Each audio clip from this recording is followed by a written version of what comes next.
Compounds करे थे बहुत सारे, जिसमें केमिकल प्रॉपर्टीज हमने करी कि किस तरह से ग्रुप 13 के जो एलिमेंट्स हैं वो बाकी कंपाउंड्स के साथ या एलिमेंट्स के साथ रिएक्ट करते हैं। जैसे फॉर एग्जांपल हमने करा था रिएक्टिविटी विद एयर, जिसमें ऑक्साइड्स बनाए और नाइट्राइड्स बनाए, फिर रिएक्टिविटी विद वाटर जिसमें हाइड्रोक्साइड्स बनाए, एसिड्स और बेसिस के साथ रिएक्ट करे to tell whether they are acidic और बेसिक और एम्फोटेरिक। ठीक है, फिर उसके बाद नेक्स्ट जो हमारे कंपाउंड्स बनते हैं दे आर हाइड्राइड्स।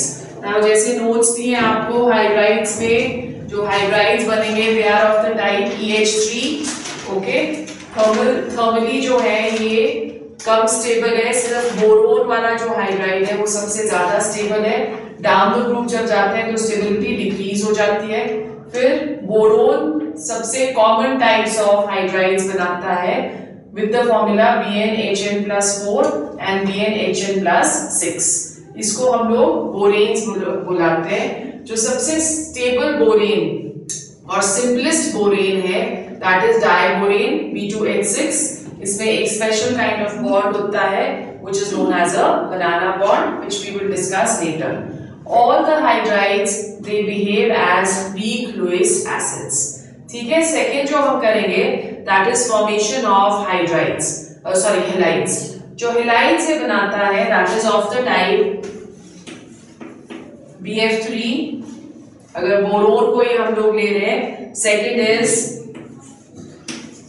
BCl3, फिर उसके बाद BBr3 and Bi3।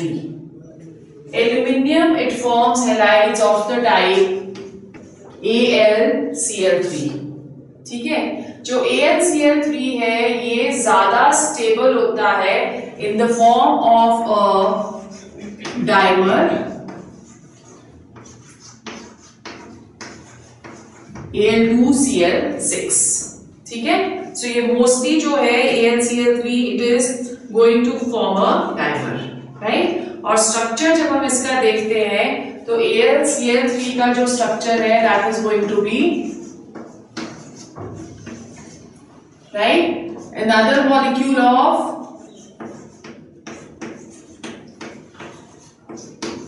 AlCl3, right.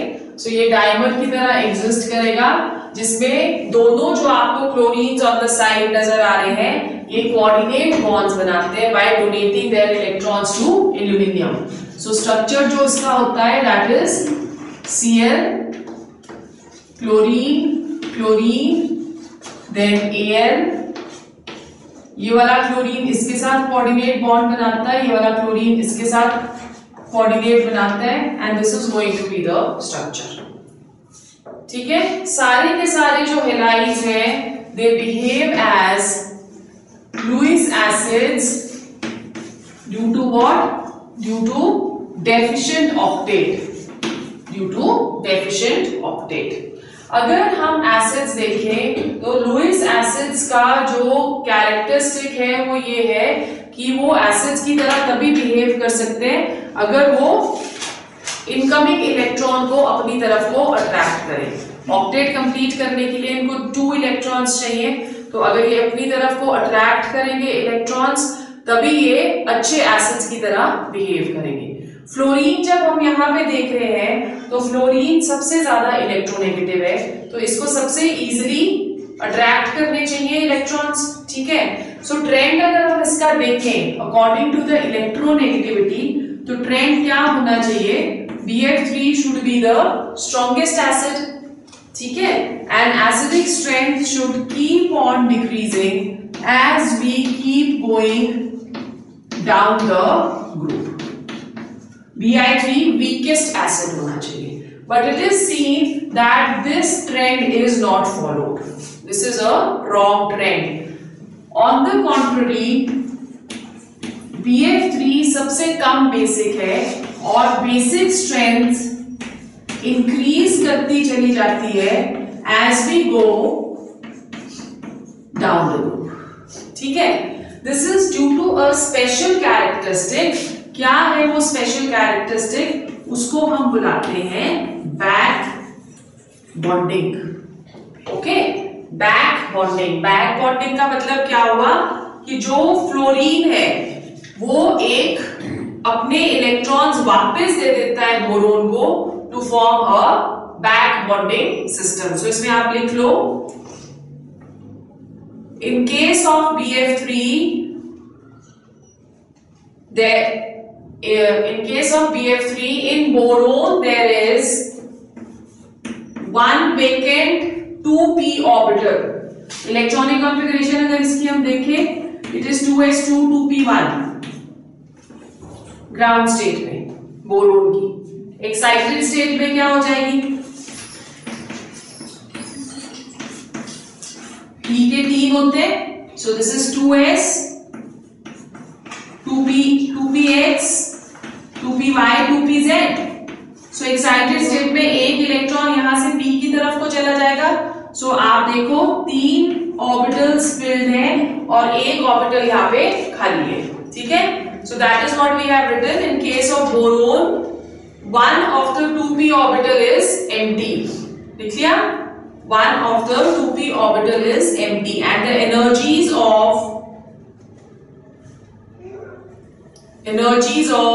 the 2p orbitals of boron and fluorine are almost similar. As a result, one of the 2p filled orbital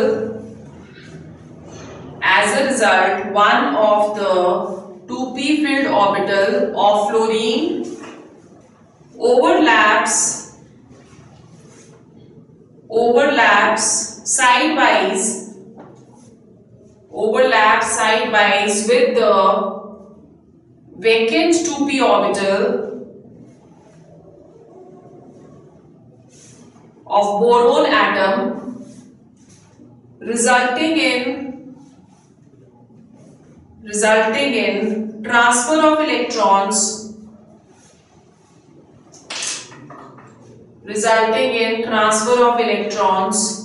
from fluorine atom to vacant 2p orbitals.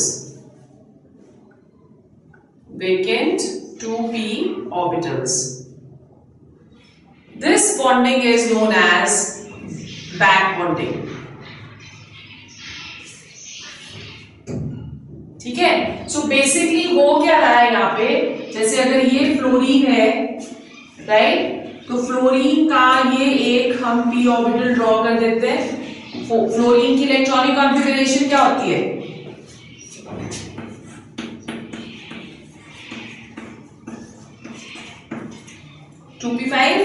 ठीक है। अब fluorine, ये boron है, boron already 2 fluorine के साथ bond बना चुका है BF3 में, ठीक है, और एक इस वाले फ्लोरीन के साथ भी बॉन्डिंग बन रही है। अब होगा क्या, ये बोरोन का p ऑर्बिटल है, इसके पास इलेक्ट्रॉन्स है, तो ये साइडवाइज ओवरलैपिंग इसके साथ करता है by donating its electrons back to boron, ठीक है।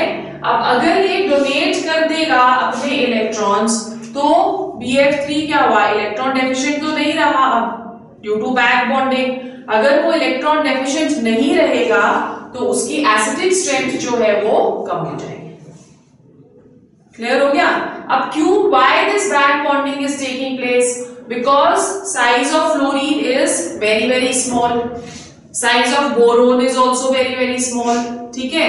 सो इजिली फ्लोरीन अपने इलेक्ट्रॉन्स वापस बोरोन को दे सकता है। जैसे जैसे साइज बढ़ने लगेगा वैसे वैसे tendency to form a back bonding system जो है वो डिक्रीज होती रहेगी और एसिडिक स्ट्रेंथ जो है वो इंक्रीज होती रहेगी, ठीक है। सो ये वाला ट्रेंड ये फॉलो करता है। समझ आ गया, दोबारा से समझ लो एक बारी क्या इस पे हो रहा है कि बोरोन का जो इलेक्ट्रॉनिक कॉन्फ़िगरेशन है that is 2s2 2p1। Excited state में एक इलेक्ट्रॉन s से p में चला जाता है। अब बोरोन के पास एक वेकेंट ऑर्बिटल है, फ्लोरीन की इलेक्ट्रॉनिक कॉन्फ़िगरेशन हो गई 2s2 2p5, ठीक है। अब इसमें जो एक एक इलेक्ट्रॉन इसको चाहिए था वो उसने बोरोन के साथ शेयर कर लिया, एक ये इलेक्ट्रॉन शेयर कर लिया, एक ये इलेक्ट्रॉन शेयर कर लिया, एक ये इलेक्ट्रॉन शेयर कर लिया, ठीक है।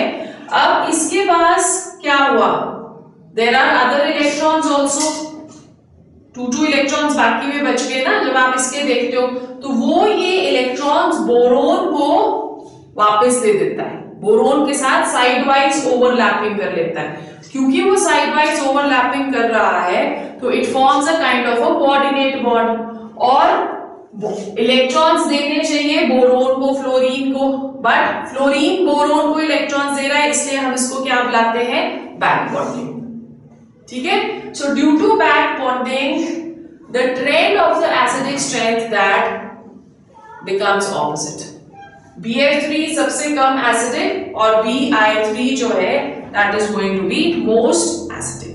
This is very very important, ठीक है। पर जो other halides of other elements of group 3 also behave, they all behave as Lewis acids. Clear हो गया? Then we go on to the uses of boron, aluminium and their compounds. लिखो uses, लिखो boron and aluminium, लिखो। Number 1, boron is used as a semiconductor. It is used as a semiconductor for making electrical appliances.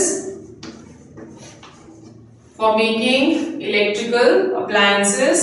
Number 2, it is used in steel industry for hardening. Steel industry for hardening of steel. Its compounds like borax and boric acid. Borax and boric acid are used in glass industry. Are used in glass industry. Number 4, borax is used for soldering metals. Soldering क्या होता है, एक दूसरे के साथ join करना। Soldering iron होता है ना, जब कोई टांका वांका टूट जाता है किसी इलेक्ट्रिकल अप्लायंस में, तो आपने देखा है कैसे पेचकस जैसा होता है जिसको हीट करते हैं और फिर उसके बाद एक छोटे सा मेटल के पीसेस होते हैं उसके अंदर डिप करते हैं और उनको ज्वाइन कर देते हैं वायर्स को, ठीक है, उसे हम सोल्डरिंग बुलाते हैं।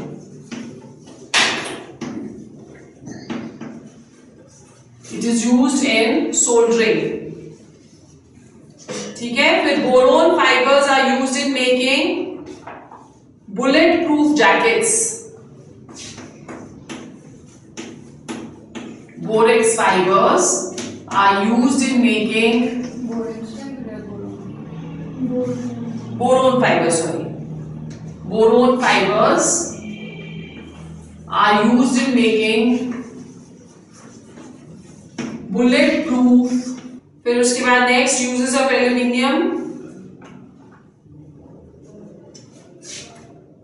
Aluminium is a soft and light metal, non-toxic भी है ये, तो इसलिए ये यूज करते हैं हम for wrapping food items in the form of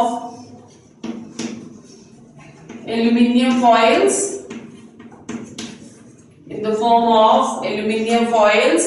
Number 2, it is used in making electric power cables. It is used in making electric power cables. It is also used as a packaging material for chocolates, cigarettes, etc.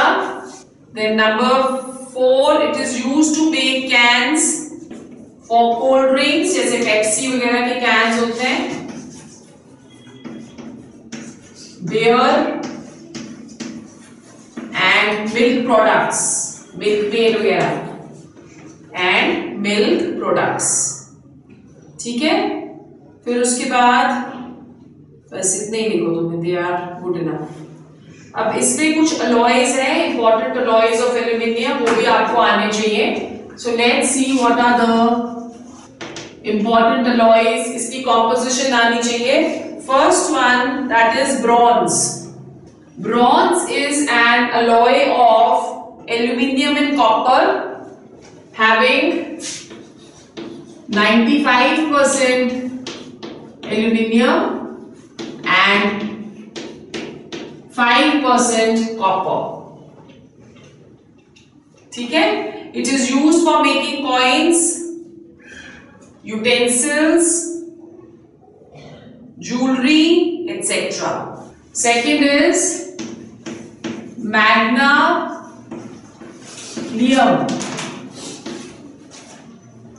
Magnesium, it is an alloy of aluminium and magnesium with aluminium as 95% and magnesium 5%. ठीक है, uses लिखो इसके। It is used for making pressure cookers, balance beams, जो तराजू होते हैं, etcetera.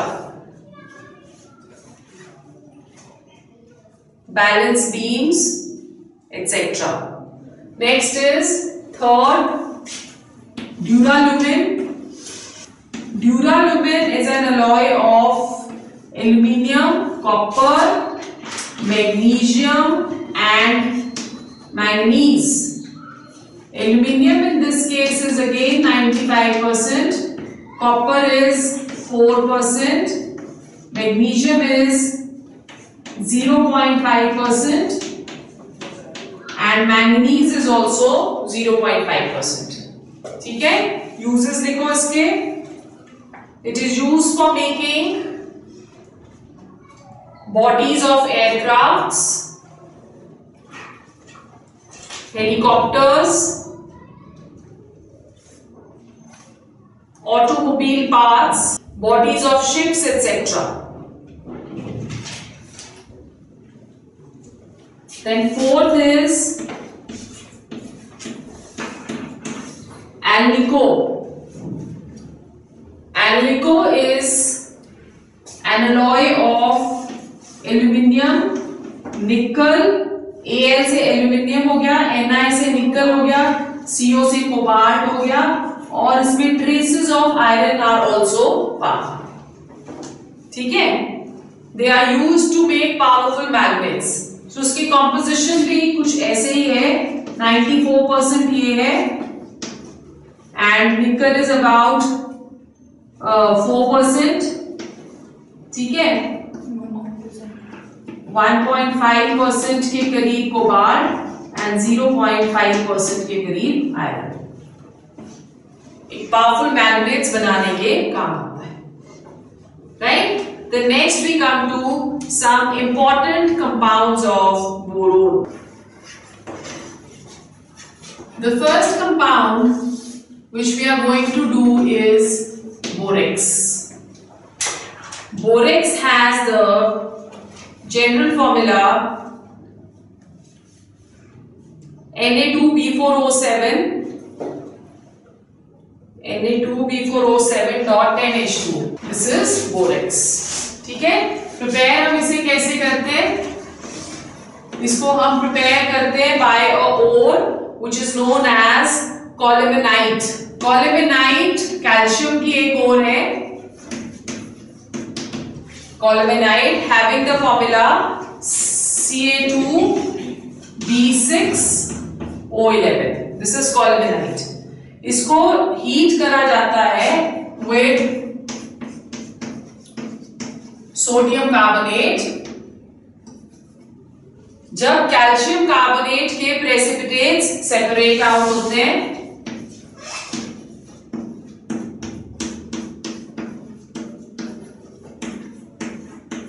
Borax बनता है। ठीक है, और उसके साथ sodium metaborate NaBO2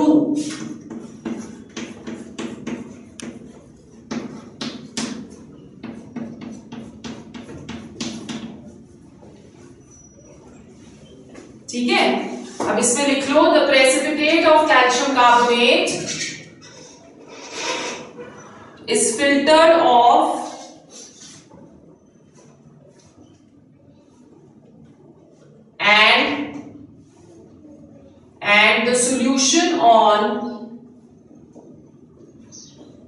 and the solution on concentration या concentrating, solution on concentrating and cooling gives crystals of borax. Second हम इसे प्रिपेयर करते हैं from boric acid. Boric acid is H3PO3. इसको भी हम सोडियम कार्बोनेट के साथ रिएक्ट करेंगे Na2CO3 के साथ. When we get borax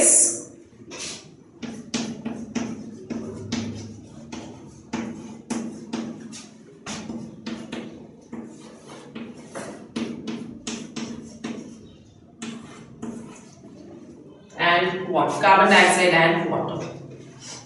ठीक है, क्लियर? ओके. प्रॉपर्टीज में जो सबसे इसकी इंपॉर्टेंट प्रॉपर्टी है that is the borax bead test, जो कि आपको एग्जाम में आ सकता है. वो तो यूज हो गया ना, जो आइस के लिए हम यूज करते हैं. बोरेक्स बीड टेस्ट जो हम यूज करते हैं वो यूज करते हैं टू सी कि हमारे को जो सॉल्ट दिया हुआ है उसमें मेटल का आयन कौन सा है. ठीक है, but before that flame test is different. मैं अभी बता रही हूँ तुमको borax bead test, but before that इसकी 2-3 प्रॉपर्टीज और लिखते हैं. First one, it is a white crystalline solid, white crystalline solid.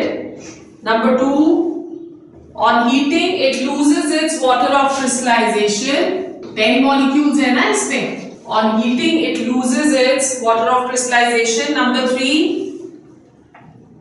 on further heating, अब ये बोरेक्स बीड टेस्ट हम कर रहे हैं कि हमने फर्स्ट स्टेप में क्या किया, इसको हीट कर लिया. जब हीट करेंगे तो ये अपना वाटर ऑफ क्रिस्टलाइजेशन लूज करता है. तो ये फर्स्ट स्टेप पे बोरेक्स बीड टेस्ट का. फिर अगर हम इसको और हीट करते रहें तो ये एक वाइट ट्रांसपेरेंट सॉलिड बन जाता है. White transparent solid. ठीक है, और जब इसको हम ट्रांसपेरेंट लिक्विड बनेगा पहले, वाइट ट्रांसपेरेंट लिक्विड. और जब इसको हम कूल करते हैं, ऑन कूलिंग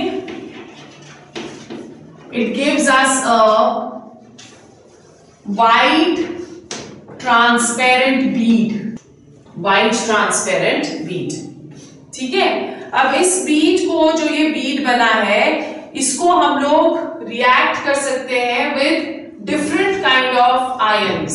जैसे फॉर एग्जांपल अगर हम इसे रिएक्ट करेंगे विद निकल का कोई भी salt, whether it is nickel carbonate, whether it is nickel hydroxide, whether it is nickel halide, कोई भी जिसमें निकल प्रेजेंट होगा, तो ये जो व्हाइट ट्रांसपेरेंट बीड है ये ब्राउन में टर्न हो जाता है. सो ये एस्टिमेशन लेबोरेटरीज में हम इस टेस्ट को यूज करते हैं, बोरेक्स बीड टेस्ट. ठीक है, उसी तरह से cobalt will turn into blue. ठीक है, फिर उसके बाद chromium will turn green. Chromium will turn green. Manganese pink and Cu positive blue.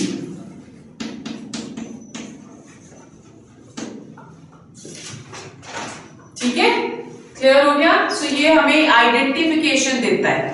Then second one, अच्छा यूजेस लिख लो इसके बोरेक्स के uses. It is used in the laboratory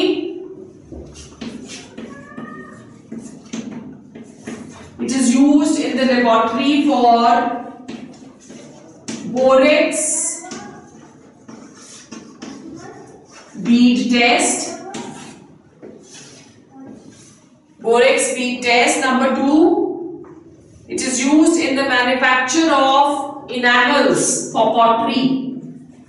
क्योंकि ये शाइनी होता है ना थोड़ा सा, तो इसलिए इसको जो आपने ग्लेजिंग पता है क्या होती है, जिससे हम शाइन देते हैं।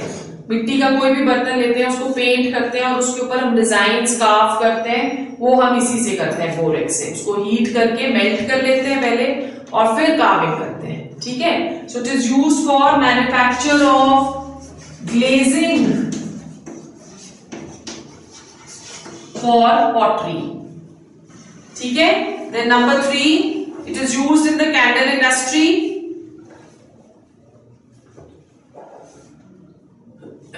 Candle industry. Number 4, in medicinal soaps. In medicinal soaps, due to its antiseptic properties. Medicinal soaps due to its antiseptic properties. It is used in making optical glass.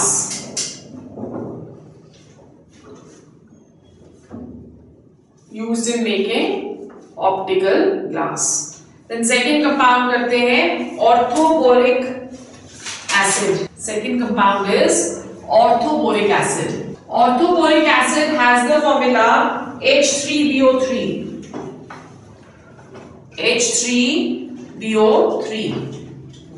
It is prepared from borax.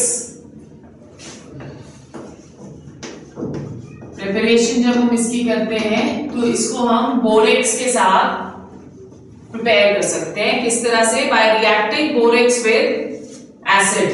So borax का formula क्या था? Na2B4O7, ठीक है, .10H2।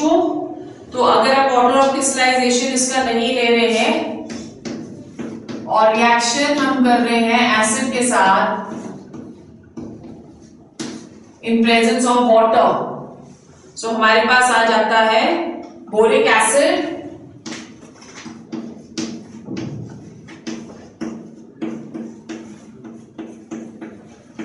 Plus sodium chloride. ठीक है, properties लिखो इसकी। Properties. Number 1, it is a white crystalline solid with soapy touch. White crystalline solid with a soapy touch.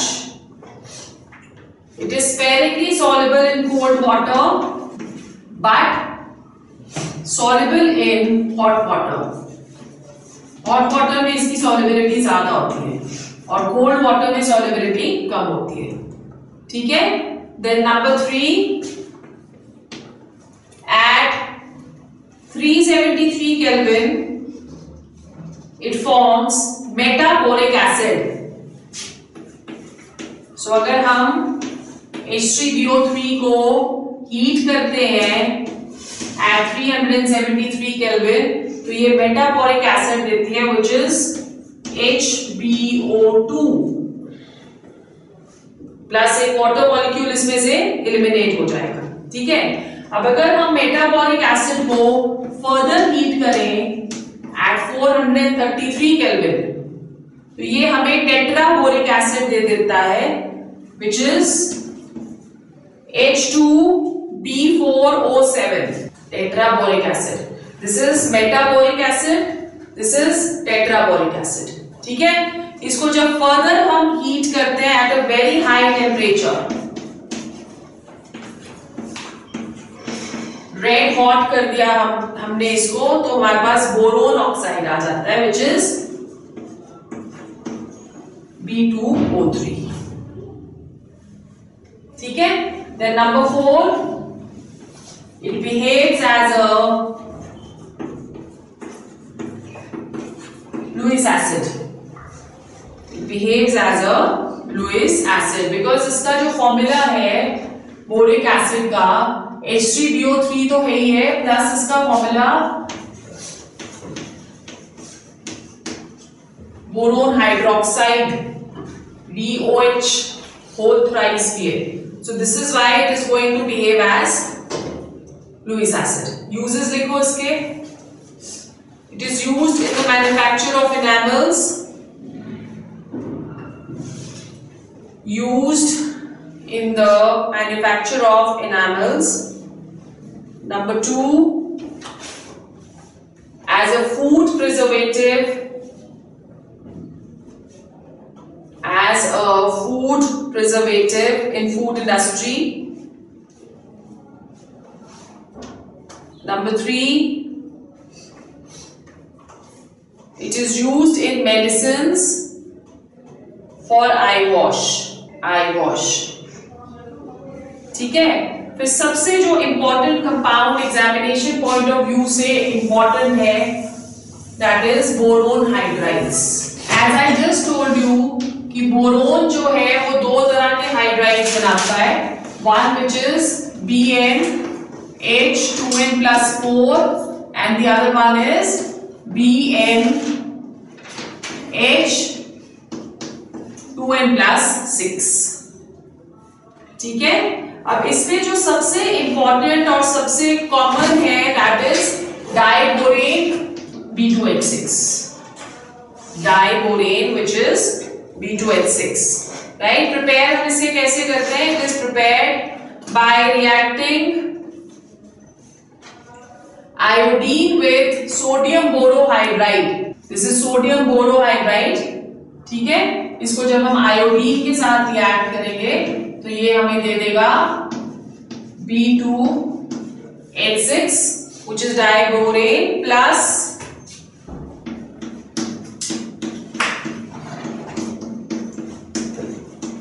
H2. Properties लिखो. It is a colorless, highly toxic gas. Number 2, it catches fire spontaneously. जैसे इसको fire के पास लाते हैं, it catches fire spontaneously. ठीक है. Number 3, it is only stable at low temperatures. Number 4, it is easily hydrolyzed by water. ठीक है. Now the most important concept over here, that is the structure of diborane. तो इसमें एक छोटा सा note देती हूँ, ये बहुत ही ज्यादा इंपॉर्टेंट है. ठीक है, लिखो. In this structure there are 2 types of bonds, 2 types of hydrogen. लिखो 2 types of hydrogen atoms, 2 types of hydrogen atoms, 4 terminal. ये देखो, ये 4 terminal हो गए, 1 2 3 4. ठीक है, 4 terminal, 2 on the left and 2 on the right. ठीक है, they are in the same plane and 2 hydrogen atoms which are called bridged hydrogen. एक ये आ गया. So this is forming a kind of bridge. ठीक है, bridged hydrogens. The 4 terminal hydrogens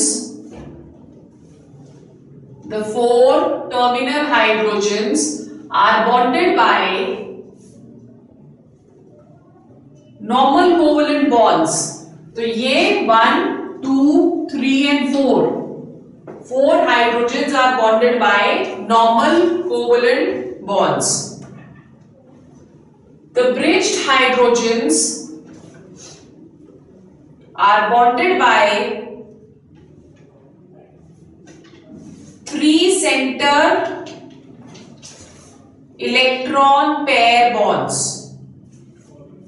3 centered electron pair bonds. ठीक है, अब अगर हम देखें इसमें तो जो बोरोन है उसकी electronic configuration is again 1:2 2p1, जैसे हमने बैक बॉन्डिंग में करी थी। एक्साइटेड स्टेट में अगर हम देखते हैं तो इसकी इलेक्ट्रॉनिक कॉन्फ़िगरेशन हो जाएगी 2s2 2s1 2p2। अब यहां पे दो बोरोन्स हैं, इस बोरोन के पास भी एक एम्प्टी ऑर्बिटल है और इस वाले बोरोन के पास भी एक एम्प्टी ऑर्बिटल है, तो दो एम्प्टी ऑर्बिटल्स बन गए। ठीक है, बोरोन के पास इन टोटल कितने इलेक्ट्रॉन्स हमें नजर आ रहे हैं? 3 इलेक्ट्रॉन्स। तो ये 3 कोवलेंट बॉन्ड्स इसको बनाने चाहिए। जब आप इस बोरोन को देख रहे हो तो ये 2 कोवलेंट बॉन्ड्स बना रहा है, इस वाले बोरोन को देख रहे हो तो ये भी 2 कोवलेंट्स बना रहा है। तो एक जो सेंटर में हाइड्रोजन है, हुआ क्या कि ये वाला जो एक इलेक्ट्रॉन था, ये वाला जो एक इलेक्ट्रॉन था, इसने यहां बॉन्ड्स बना दिए। ठीक है, तो इस बोरोन के पास अब एक ही इलेक्ट्रॉन बच गया, राइट। सो एक इलेक्ट्रॉन इसके पास बचा है, एक इलेक्ट्रॉन इस हाइड्रोजन के पास भी होना चाहिए। ठीक है, उसी तरह से इसके पास एक इलेक्ट्रॉन है तो इस वाले के पास भी एक इलेक्ट्रॉन होना चाहिए, राइट। तो टोटल नंबर ऑफ इलेक्ट्रॉन्स कितने बचे हैं हमारे पास? 4, 1 2 3 एंड 4। और 4 इलेक्ट्रॉन्स को कितने बॉन्ड्स बनाने चाहिए? 2 बॉन्ड्स बनाने चाहिए, पर ये 2 बॉन्ड्स नहीं बनाता है, 2 बॉन्ड्स की जगह ये 3 बॉन्ड्स बनाता है, राइट। सो आगे लिखो, okay.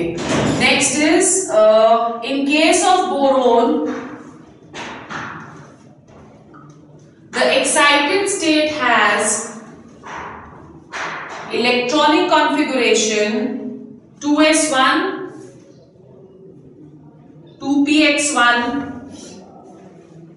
2py1 and 2pz0, 2s1 2px1 2py1 and 2pz0। ठीक है, the boron atom undergoes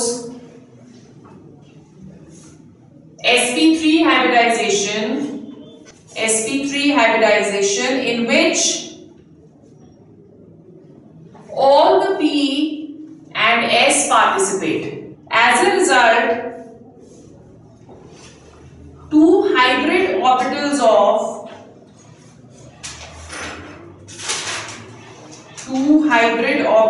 of each b atom overlaps with one s orbital of 2 hydrogen atoms। ठीक है, 4 ऑर्बिटल्स है ना, हर एक बोरोन के पास sp3 हाइब्रिडाइजेशन में 4 ऑर्बिटल्स हो गए। तो वो बोल रहे हैं कि 2 तो वो हाइड्रोजन के साथ बना लेगा, इस बोरोन ने 2 हाइड्रोजन के साथ बना लिए तो उसके पास 2 ऑर्बिटल्स बच गए।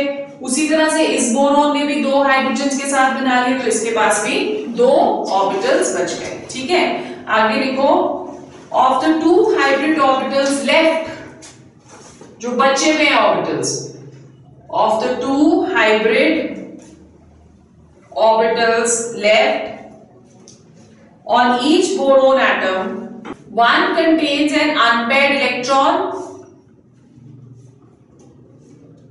one contains an unpaired electron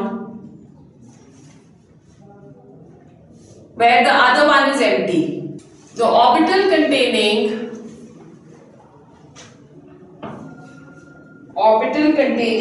one electron, the orbital containing one electron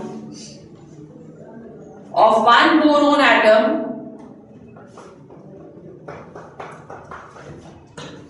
and the empty orbital of the second boron atom, and the empty orbital of the second boron atom forms a bond with hydrogen atom simultaneously to give a BHB bond. ठीक है, सो अब क्या बोल रहे हैं हम, orbital picture भी इसकी शो कर देते हैं कि बोरोन के पास, इस वाले बोरोन के पास 3 फील्ड ऑर्बिटल्स हैं. ठीक है, सो लेट्स से इसको शेड कर रहे हैं हम. इट हैज 3 फील्ड ऑर्बिटल्स, ये वाला भी फील्ड है. अब ये क्या कर रहा है, हाइड्रोजन के साथ बॉन्ड बना रहा है, ये वाला भी हाइड्रोजन के साथ बॉन्ड बना रहा है. ठीक है, अब इसके पास एक एम्प्टी ऑर्बिटल भी है, तो उसको हम ऐसे ही रहने देते हैं विदाउट शेडिंग. शेडेड वाले जो हैं वो फील्ड ऑर्बिटल्स हैं. इसके पास एक इलेक्ट्रॉन है, इसके पास एक इलेक्ट्रॉन था, इसने इसके साथ बॉन्ड बना दिया. इसके पास एक इलेक्ट्रॉन था, इसने इसके साथ बॉन्ड बना दिया. अब ये खाली पड़ा है हमारे पास. उसी तरह से जब हम दूसरा बोरोन देखते हैं तो इसके पास भी 3 फील्ड होने चाहिए. ठीक है,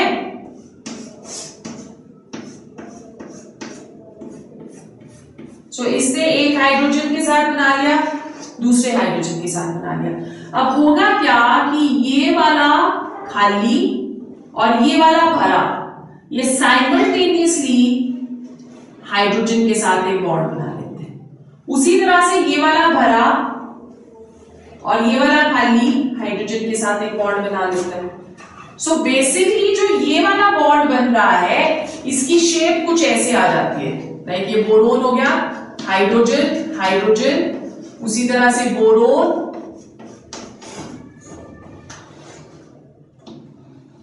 so that is why it is known as a banana bond. ऐसे ब्रिजिंग बनाता है ना ये, तभी इसे हम बनाना बॉन्ड बुलाते हैं. ठीक है, ये बहुत इंपॉर्टेंट है, प्लीज इस वाले टॉपिक को अच्छे से करना है. So with this we finish our group 13.